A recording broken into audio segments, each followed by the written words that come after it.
My name is Carolyn Florey, and I am a digital development specialist in the Asian Development Bank. I am part of the newest sector at the ADB, the Digital Sector Office, and there my focus is on digital public infrastructure and digital government. I think that the global movement around digital public infrastructure and the momentum that we're seeing around DPI innovations, implementations, and design is really exciting. It's great to see a super lively conversation here, everything from the foundational DPIs to really thinking about the next generation. And it's important because we're thinking not just about individual products anymore, but how we're linking all of the foundational elements of digital transformation. And that's really what DPI represents. I think CDPI is one of the most important players in this space. And I say that because I've seen them bring together a number of different actors. So it's not just one conversation, it's not just one multilateral development bank, but it's a community of actors that CDPI understands and can bring together. On a second level, it's the technical expertise that CDPI really brings, and we've seen that in partnership with them. So with the ADB, we've gone to countries together, looked at the problems together, but ADB has really been able to leverage the technical expertise of CDPI to inform design of programs that we're doing in country. It's critical to our success for a number of different reasons. I think the first is we've learned over the last 20 plus years of digital development and really starting the process and thinking about the integration of digital, that if you try and do it by yourself, you're probably not going to succeed. And so really understanding, the second is understanding who that ecosystem is, what the ecosystem is for different actors in the space. So it's not just government, it's not just donors, and it's not just civil society or private sector, but we're much stronger when we understand what the issues are together, specific to each of our groups, but then how we can solve those problems as a collective.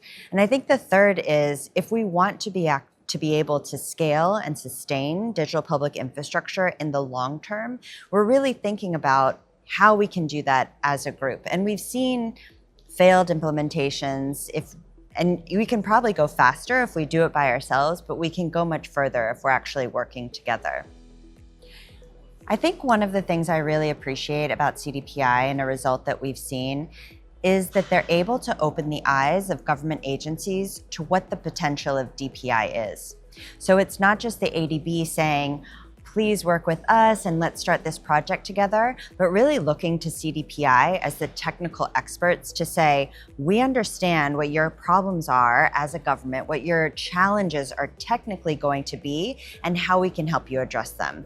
And I think CDPI, one of the clear results is actual deployments. So CDPI is going to prototype something, pilot something quickly so that it's not just DPI as a theory, it's not just DPI as an idea, but governments can actually see what those results are. And what we found in partnership with CDPI is that governments are then much more open to conversation with organizations like the ADB because they've seen what the potential is. And so CDPI starts that journey, and then the ADB can be a partner on the next phase of that journey. I think that the next phase of the global DPI journey is going to center around partnerships, but it's also going to look at the what's next. So at the summit this year, we've still been kind of high level, trying to understand what the overarching issues are. There's much more specificity, but there's so much more that we could be doing, so many more topics to explore. What is the integration of the private sector, not just vendors and system integrators into the conversation? How can we get more governments from a lot of different places to be interacting with each other?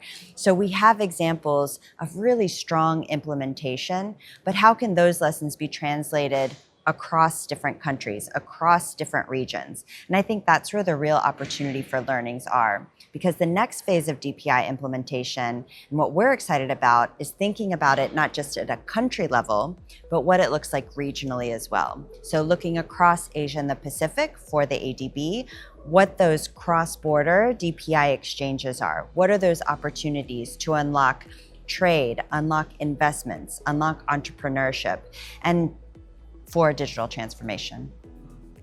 For countries that are at the very early stages of their DPI journey, I would say, let's start with the fundamentals. Let's start with understanding what are the policy levers that can be unlocked. What are some of those foundational elements that we have to make sure are set first? And then think about what is the innovation and the DPI that can be built on those.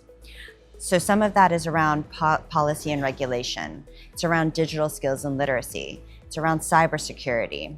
So I think the second piece of that is how can you work in partnership as a country in the early days? Not just understanding what did India look like at the early days of Aadhaar? What did Estonia look like at the early days of X-Road? But who are your peers that are dealing with the same questions and the same challenges that you're dealing with in these early stages so we can learn together and grow together?